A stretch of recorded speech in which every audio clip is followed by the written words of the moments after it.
म्हणजे काय? सांगा. स्वच्छता म्हणजे आपलं शरीर स्वच्छ करणं, शाळा स्वच्छ करणं, कुठं ग्राउंड स्वच्छ करणं. गुड. आपलं ग्राउंड पण खूप खराब झालेलं आहे, आपण ते कसं स्वच्छ करायचं? आपण सगळे मिळून स्वच्छ करू शकतो ना. स्वच्छता सुरू करू. कचरा कशापासून तयार होतो? कसा तयार होतो?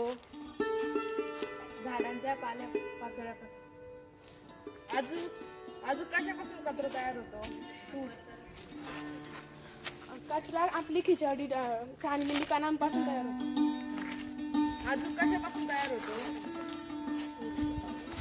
दुकानातून आणलेल्या प्लास्टिक पन्न्या आणि कागद, प्लास्टिक, रॅपर याच्यापासून तयार होतो. अजून कशापासून कचरा तयार होतो? समज प्लास्टिकच्या बाटल्या त्याच्यापासून कचरा तयार होतो.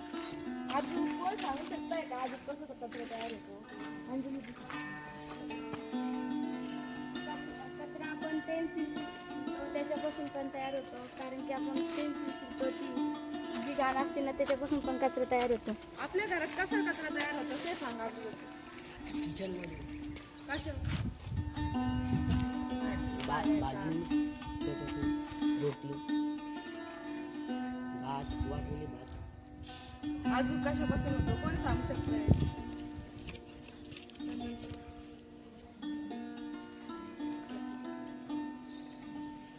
वाढदिवसाला वाटलेले चॉकलेट.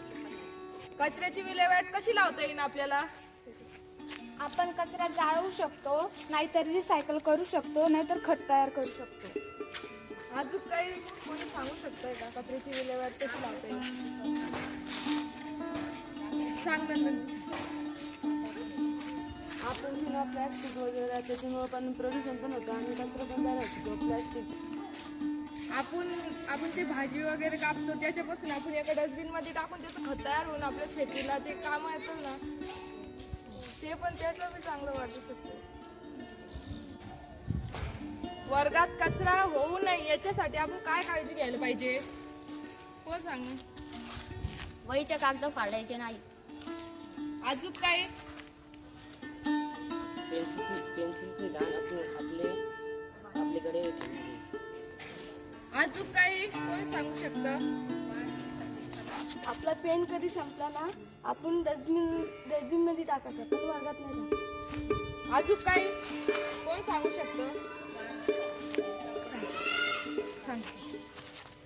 आपण जे कागद फाडतो ते आपल्या बॅगमध्ये टाकायचे, नाही तर डस्टबिनमध्ये टाकायचे. आपण जे वाढदिवसाचे चॉकलेट खातो ते आपण रॅपर असते ना ते डस्टबिनमध्ये टाकायचे. अजून काय सांगू शकतोय?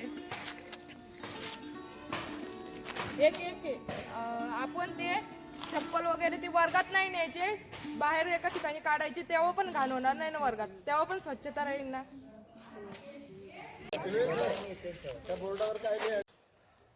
परत कोण सांगेल? परत सांग. आपल्या शाळेच्या ग्राउंड मध्ये कचरा होऊ नये म्हणून काय खबरदारी घ्यावी लागेल? आपल्या शाळेच्या ग्राउंड मध्ये कचरा नाही होण्यामुळे आपणच बरे आहे, म्हणजे आपण झाडून काढावे, कचऱ्यावर आपण रॅपर खातो ते एका डस्टबिन मध्ये टाकावे. ओके. शाळेच्या ग्राउंडमध्ये कचरा नाही होऊ नये आपण कागद ते फाडतो का ते ग्राउंडमध्ये नाही टाकून डस्टबिनमध्ये टाकू. ग्राउंडमध्ये पडलेला कचरा आपण वेचून डस्टबिनमध्ये टाकावे.